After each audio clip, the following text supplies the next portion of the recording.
Assalamu alaikum and welcome back to another episode of Manifesting Muslimah. I'm your host, Zara Pedersen. And in today's episode, we are going to talk about some things that exist in law of attraction from an Islamic perspective, but don't actually exist or get mentioned at all in mainstream law of attraction. Now, the reason why this could be is because obviously law of attraction from an Islamic perspective is rooted in Islam. And Islam is a whole guide for life, meaning that law of attraction from an Islamic perspective cannot exist without Islam as a whole, right? And mainstream law of attraction is not rooted in any specific religion, so to speak. And for that reason, it doesn't have like the whole backbone, the whole structure behind it, the nervous system, the blood vessels, everything. Like, it doesn't exist in that. And so it quite quickly can become ever so slightly lacking in the way, if you want to look at mainstream law of attraction from like a bigger perspective. It just simply doesn't exist. And this is where we are so blessed as Muslims that we have Islam, which is a whole guide. So there are no areas when we're using law of attraction from an Islamic perspective where there's just no answers. There will always be an answer because it'll always come back to Islam. And that is a huge, huge blessing for us, and one that we should be very thankful of, like consciously thankful of. Give me 1 second. I just need to take, my dog wants to get down from the sofa and he's struggling. It's the blind one. You know what? I'll be back in a minute. I say I'll be back in a minute, but it's literally like within like the same second for you. I don't know why I keep saying that. I could literally just walk away and then come back. But I think for me, excuse my ADHD mind here, but I need to do this because now it's in my head and it's like, say it. I think for me, it's because it's important for me to show the parts of my business and the parts of my production and content planning and producing and all of that stuff, the humanity in it, and the fact that I am, just sitting right now, I'm sitting in my kitchen and recording this episode, and it's not big and fancy, and you just do with what you have. And sometimes there's a dog that's going to bark. Sometimes there's a blind dog that can't figure out where he is and he's staring into a wall. I'm currently looking at a cat that was I don't know what to name it, but like he was in the clinic, he's dying, he's severely anemic, and his owner just didn't have the heart to hi, 1 second, my dog's gonna bark. Yeah, see, there we go. She didn't have the heart to look at him as he was dying or like be around him. So she dropped him off at the clinic, and I was like, listen, let him spend the rest of his days at my place. So I took him home, and he is staying with me these days until he passes, because at the very least he'll be loved and, being in a home. He's currently sitting on my bed and just enjoying the rest of however long life he may or may not have left in him. So but anyway, that was another diversion in the diversion. But all of this basically just to remind you that even, me, who's been in business now with Manifesting Muslimah for almost a year and coming up to a year very quickly now, it doesn't have to be fancy. It doesn't have to be all of these things. Just, I don't know. My ADHD mind just told me, hey, Zara, share this little tidbit. So I hope you got something from that nonetheless. Okay, so let's get back to the topic, which is definitely not how I run Manifesting Muslimah or what's going on in the background as I am recording my podcasts. So let's start off with the first thing that exists in law of attraction from an Islamic perspective, but is not within mainstream law of attraction. And that is waswas. Now, so many of you have asked me about waswas and, how do you know if it's waswas or if it's genuinely, oh my goodness, he's coming this way now. Doodle, come here. Leave him alone. He's not interested. He's really not interested in your old man antics. He doesn't care. Okay, wow, today's episode is like all over the place. I apologize. I hope you can see past the noise, and inshallah. And that's it. Khalas. Listen, Cappuccino, why are you speaking to him? Leave him be. Maybe I should sit with him. Another second, 1 second. Sorry about that. I just had to go and pick him up. He's a very lovely cat, super friendly. And sometimes he's just like, listen, I just want to be around someone. And this is also why I was like, you don't deserve to die alone at the clinic in a little cage, a recovery cage. You should be here with me so I can love you and sit with you. And you don't have to be alone as you pass over to the other side. Okay, I'm done with this now. Stop being distracted. The only reason why I haven't stopped the recording and started recording a new one is because this is probably the 20th take of this episode. Yep, that's how many times I've restarted and recorded again. So I've said this time it just has to be. Okay, done now. Waswas. So many of you are asking me about this. How do I know if it's waswas or if it's just, God trying to redirect me and all of these things? Well, number one, doubt, fear, hesitation, that's not from Allah. That is from shaitan. That is what shaitan does. He makes us doubt. He makes us fear. He makes us hesitate. He makes us question ourselves and our ability. He makes us question our efforts towards Allah and being a good Muslim. He makes us doubt whether or not it's enough so that we can stop in our tracks. That is shaitan. So, but that doesn't necessarily have to mean, oh my God, shaitan is around you all the time and whatever. It just means that that's what he does. He makes us question ourselves, because the moment that we start moving towards Allah and moving towards a life where we appreciate Allah more, where we're turning towards Allah more, all of these things, that's the moment that shaitan really starts to panic. That is the moment that shaitan is like, oh no, I'm losing another one. So I need to put in all of my efforts. I need to get in there and stop this person. And he can't physically stop you in your tracks. He can't, go against your free will. He can't tell you what to do. But what he can do is use doubt, hesitation, fear, anxiety, all of those things to basically try and influence your decision, your choices, the actions that you take. And unfortunately, he's very good at it. He is very, very skilled. He is the master manipulator, And so he uses those emotions to basically sway us.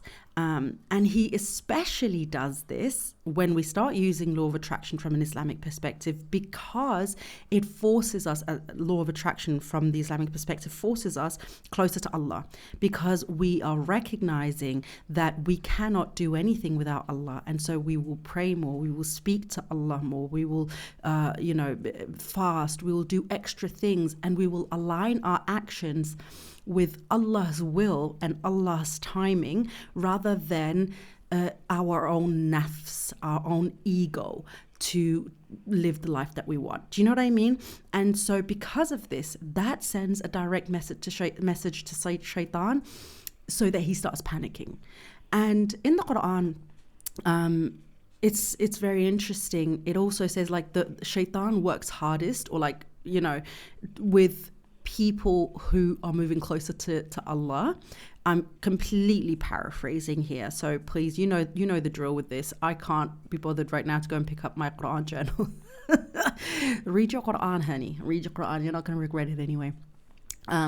But shaitan has to, he'll focus more on those of us who are on the right path. And he does that because the ones that are kafirs, the ones that don't care about Allah, the ones that deny Allah, they're already done. What is he going to focus his efforts on them on? He's already won with them. So he can leave them be. They're not going to, unless they change their mind, but they're already doing the haram. They're already doing shirk. They're already denying Allah. He needs to get the ones of us who are moving closer to Allah, because that is his threat. That is a threat to shaitan. And this is why the waswas, the doubt, hesitation, and fear might start creeping up even more when you start using law of attraction from an Islamic perspective, because you're actively moving closer to Allah. And creating a stronger relationship with Allah and speaking more with Allah. Maybe your prayers have become more intense. Maybe you're starting to fast more. Maybe you, like, whatever it might be, but ultimately you are dedicating yourself even more to Allah subhanahu wa ta'ala and to his commands. And that means shaitan is watching you and saying, I need to find any place, any moment, any chance I can get to try and push this person off track. And so when you are on this journey, using law of attraction from an Islamic perspective versus mainstream law of attraction, you need to be aware of this, because you need to understand that when it happens, and it absolutely will, you need to know that it is not from you and it is not from God. It is from shaitan, because you are moving closer to something that is good for you, good for your ruh, good for the people around you, good for your akhirah. And shaitan is threatened by that. And I think it's so important for us to be aware of this, because it really can stop us from pulling the plug on ourselves on what we're actively starting to do in our lives. And knowing it also, there's the whole saying, knowledge is power, which we can debate in another time whether or not it's true, but there is obviously some truth in it. But knowledge in this case is so powerful, because if you understand where it's coming from, it's easier for you not to feed into it. So awareness, so powerful in this case. Okay, the second thing that mainstream law of attraction doesn't have, but Islam has, is that you're not alone in it. Now, I've spoken about before the fact that, of course, we're not alone, because we have Allah subhanahu wa ta'ala with us all the time, and we've got the angels around us, things like that. But that is actually not the focus of what I want to say now. The meaning of it today is that we don't have to only rely on our own du'as. We can make du'a for each other. And this is so extremely powerful. So powerful. And again, mainstream law of attraction doesn't have it, because it's not rooted in a specific religion. And you can't make prayers for others. And at least from what I have found and studied over the many years that I've been into the law of attraction from the mainstream law of attraction. Okay, so this is one thing that we as Muslims have that is so powerful: a prayer, a sincere dua from someone else for us. Yes, it's you. You don't have to speak to him. He can't see you. A sincere dua. I am so sorry, ladies. I really hope you'll still get the benefits and whatever from this episode. I really, really pray that you do. I know that this one might be a bit difficult to kind of see past, but we're pushing through. Okay, so I can't remember exactly what I was saying before I got distracted. But in Islam, of course, we can make dua for each other, and a sincere dua from another person on our behalf is very powerful, and it's very favored by Allah, because Allah takes that into consideration. Allah looks at it and he's like, wow, okay, other people are making dua for this person. This is also why we have janazah prayer when somebody passes, because Allah takes that into consideration. How many people are praying for you? How did you treat other people? Do people pray for your downfall or your success? Because that also speaks to who and how you were as a person. And that is a huge reflection of how Allah is going to treat you as well, and how he's going to bless your life, because it signifies not just, what you think of yourself and what you think you're worthy of, but if other people are praying for your success, that means that other people agree you are a good person. You treat other people with respect, with courtesy, with politeness, with patience, whatever. And Allah loves that. He loves that we are good people, you know. And so a prayer, a sincere dua from somebody else who might want to wish the same for you or even better for you or however it might be is so powerful. And mainstream law of attraction doesn't have that. Mainstream law of attraction doesn't speak about, okay, now ask your friends to make a prayer for you. Like, you can literally, as a Muslim, ask other people to make a dua for you. You know, whether the persons do it or not, like, that's just, you know, up to them, of course, and whether or not they mean it, and whether or not they're sincere in their prayer, only Allah knows.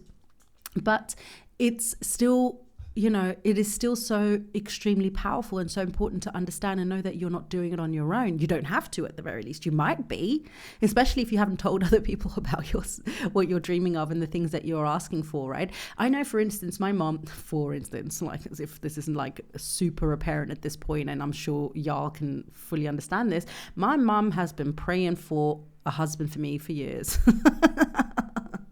And she always will. And Allah is listening to her. So I'm not questioning if marriage is written for me. Again, another marriage, the real marriage, the right marriage, a good marriage, and not another divorce. But if another marriage is written for me, then my mum's du'as, because they are sincere, are going to be so powerful in this. Because honestly, you guys, I'm not necessarily making dua for marriage. I don't think I ever really have, because it's never been a massive priority for me. But I also know that my mum's duas are going to be weigh very, very heavily on that scale if it is meant for me. And I can, not that I'll just rest on her duas. You know, if I suddenly change my mind, I'm like, yeah, listen, I really want to get married now or whatever, then of course I can also start making dua. But like, it's not my priority. But because my mum is sincerely praying for it, if it is meant to happen, it will, because Allah is hearing her du'as for me. And just in general, other people's dua for whatever it might be around me. And of course, if it aligns, you know, and they're good for me, you know, if somebody is praying for my downfall, that doesn't necessarily mean that I will have a downfall, but it means that Allah might look at that person, where they're coming from. Is it because I have hurt them? Is it because I'm being a bad person to them? Or is it because they're jealous and they have some stuff that they need to work on their own? But all of these things, you know, it's the intention. Allah will look at that, and He will look at that from their perspective, but also in your perspective. What have you done? Have you asked for forgiveness? Have you rectified something? If somebody's asking for your downfall, like maybe you've done something to them, have you rectified that with them, or tried to, or whatever? And if not, then maybe Allah will teach you something, give you a lesson to sort of be like, hey, maybe come back to this, you know, rectify what needs to be rectified here before I will move on to the next chapter of your life. Do you see what I mean? But ultimately, we're not doing this alone. Not only is it because we have Allah, we have the angels, the 8 angels that we have that are watching over us every single day, but we also have each other. And this, to me, is such a huge signifier of how in Islam, being a good person is not just whether or not you pray your salah and you're focusing wholeheartedly on Allah. It's also how you treat other people, because their words to Allah about you also matters.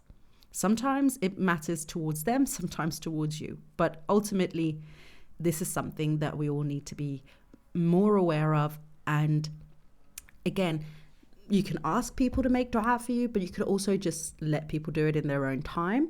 Nothing wrong with asking people. A lot of people do. And the sincere people who will then be like, okay, I'll do that for you, that still counts. It still counts. So however that kind of happens in your life, let it be. But ultimately, just remember that from law of attraction, from an Islamic perspective, you're definitely not alone. And in mainstream law of attraction, it's my personal reflection of that is that you very much are. And of course, if you disagree, do let me know. It's okay. I'm willing and ready to learn. Okay. Last point around this is that law of attraction from an Islamic perspective It's not just about the physical. It's not just about the dunya. And I love that. Oh my gosh, I love that. It's about more. The blessings are not just in the new Bentley or a new house or in a husband. Like, there's so much more to it. So as you are working towards being blessed by Allah with the thing that you've been asking him for, in the journey, you're already feeling blessed because Allah is already showing you all the things that you're blessed with and what you should feel grateful for.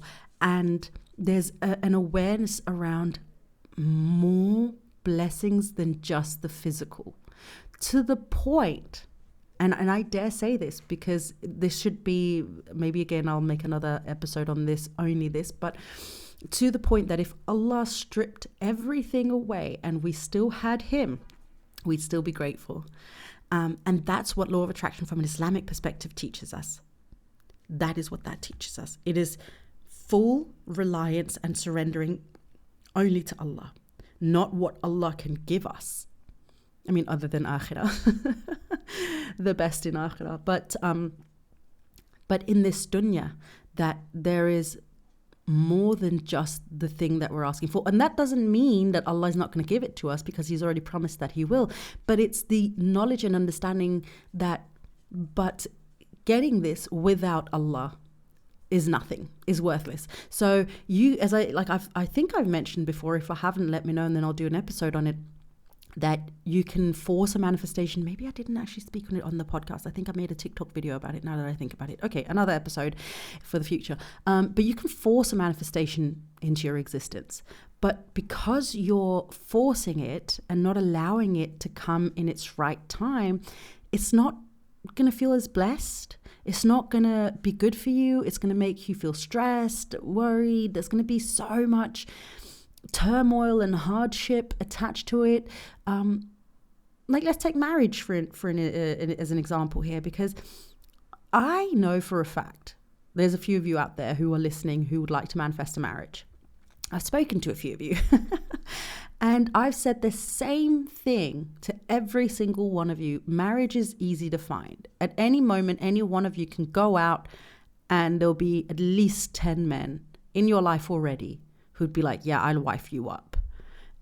It's easy enough to find. You're all beautiful women, mashallah, tabarakallah. But that's not the point, is it? We don't just want any marriage. We don't just want any guy. We want the right marriage. We want the right guy, right? But the thing is, you can force that marriage to come before it's time by, for instance, going out and, settling with someone that you don't really want. And as a result, you're going to be in a loveless marriage. You're going to be in a marriage with somebody who your values don't align. Maybe, I don't know, maybe they're just really crappy people. And you end up in a marriage that's not making you happy, that's not fulfilling you. It's not the person that you're meant to be with. And ultimately, you will end up in a divorce with that person because you tried to rush something before it's time. Right. So you can absolutely force a marriage or force a blessing, even like with wealth. I've always said money is the easiest thing in the world. It's so easy to make money. Making money in a way that you love to make money, that makes you happy, that's fulfilling to you, that is not haram, all of those things. Now that can be a little bit more, not difficult, but it requires a little bit more from you. And it requires that you know and understand yourself and have a beautiful connection with Allah, where he wants to bless you with wealth. And this is where it can take some time sometimes, because all of those things need to align, and waiting for those things to align and working towards that alignment can take a little bit of time. But money is easy. Everything in life is easy. Really it is, if you're thinking about it. Because at any moment you can choose not to do it in an ethical way. You can choose to do it in a haram way. You can choose to do it in just a poor way where you're sacrificing a lot of people and you don't care about your deen. You don't care about the people around you. What's that saying? There's not a single ethical billionaire in the world. Like, if you have made it to the point where you are a billionaire, you've stepped over people. Like, you've stepped over people. I fully, completely believe that. And so, again, money is easy if you choose to be an asshole about it, right? But it bears reminding that all of these things are easy, but in the pursuit of also more than just the physical thing, of more than just the thing itself, there is also, make me a better person for it, Ya Rab. Make it so that you are pleased with me in getting it, Ya Rab. Make it so that, I don't know, there's blessings in it, there's rizq in it for me and for people around me, Ya Rab. So it's more than just the thing itself, where mainstream law of attraction seems to focus on the thing itself. We just want the penthouse. We just want the Bentley. We just want the red soles and the Birkin bags. Okay. But what about the framework for that? What about the building blocks for that? How do you want it to come to you? And how do you want it to stay with you? And mainstream law of attraction doesn't talk about that. It doesn't exist because it doesn't care. It doesn't care because it doesn't have, again, those the foundational principles that Islam has, or like I would kind of say any religion I would kind of assume has. But because, again, it's not rooted in religion. Some people say it's rooted in Hinduism and Buddhism, but again, I don't believe in this, obviously. Otherwise, I wouldn't sit here and be like, hey, it's Islamic law of attraction, like the Buddha's law of attraction, but from Islamic perspective. Like, do you know what I mean? I've spoken about this before, and anyway, we're not going to go into that subject right now. So either way, it's not rooted in any religion, so it lacks on so many parameters, on so many levels, that law of attraction from an Islamic perspective simply will not. Because if there's any question on your path, on your journey, as you're trying to manifest the things that you're asking Allah to bless you with, you will always find the answers in Islam. You'll find them in the Quran, you'll find them in the Sunnah, you'll find them in the Hadiths. They will be there. The answers are always there. The answers are always in Islam. The answers are always in the Quran. So those are just 3 examples. As I said, there might be an episode 2 of this, or like a part 2 of this, because there are so many more differences and places where I personally believe that mainstream law of attraction is just lacking.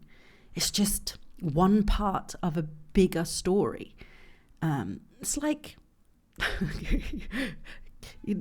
my geek self is going to come out. It's like reading The Hobbit and then not also reading The Lord of the Rings. Like, the story is not done. The story is not done. It's only just started. But if you just have The Hobbit as a standalone piece, you're missing so much more of the story. Well, what happens to the ring? Well, the ring was so powerful, and all of a sudden the ring is just, what, with a hobbit? Like, that doesn't make sense. Right? Okay, sorry. That was my geek self. I was such a Lord of the Ring fan. I still am, actually. I used to go to conventions in Denmark. I went to 2 Lord of the Rings conventions back when I was a teenager. I had t-shirts on and everything. I was collecting all the DVDs and stuff. Pictures, yes. I don't know what to tell you. It was a beautiful movie. All right, my darlings. I'm going to stop now. This podcast episode has been absolutely everywhere. I hope that you could get something from today's episode, despite all the distractions. I hope maybe there was a little laugh or a giggle for you in there somewhere, if nothing else. And yeah, I'm going to love you and leave you. Please don't forget to rate and review this show. It does help if other listeners, potential new listeners, to find the show and to know whether or not this is something that they would be interested in. Also, listening in, joining the community, all of that good stuff. So that is it. Oh no, one more thing. Oh my God, I can't believe I almost forgot this. I'm like the worst person with this stuff. I am still hosting my live webinar, and it's actually happening this Sunday. If you're listening to this as it comes out, Monday, September 16th, This Sunday, September 22nd, is the day that I will be hosting my live webinar where I take you through the framework of how to use the law of attraction from an Islamic perspective, and there will be a Q&A and all the good stuff, and I'm taking you through the whole thing. That is happening this Sunday. We are 7 days away from it. If you haven't signed up, do it now. Like, time is running out for us or for you to sign up, because it's happening sooner than we sometimes remember. Sign up. There's going to be a link in the show notes. If you can't find the show notes or you can't figure that out, go to my Instagram or my TikTok and click the link in my bio. It's called Manifesting Muslimah Masterclass. It's happening this Sunday, 22nd of September. Go sign up. It's going to be a hoot and a howl. Is that a thing? I'm going to say it now. A hoot and a howl. It's going to be so much fun. I'm really excited about it. It's the first time that I'm hosting a live course where, it's just us. We're just having a little conversation. And you can start your journey on the strongest foot ever with all the information that you need to know and all your questions answered. And it's going to be so much fun. Anyway, I just needed to say that because, again, I keep forgetting to do that. All right, my darlings. Now I'm done. Now I've said everything that I need to say. So I'm going to love you and leave you. But please don't forget. But I will see you in the next episode on Thursday. So until then, please don't forget to live in love.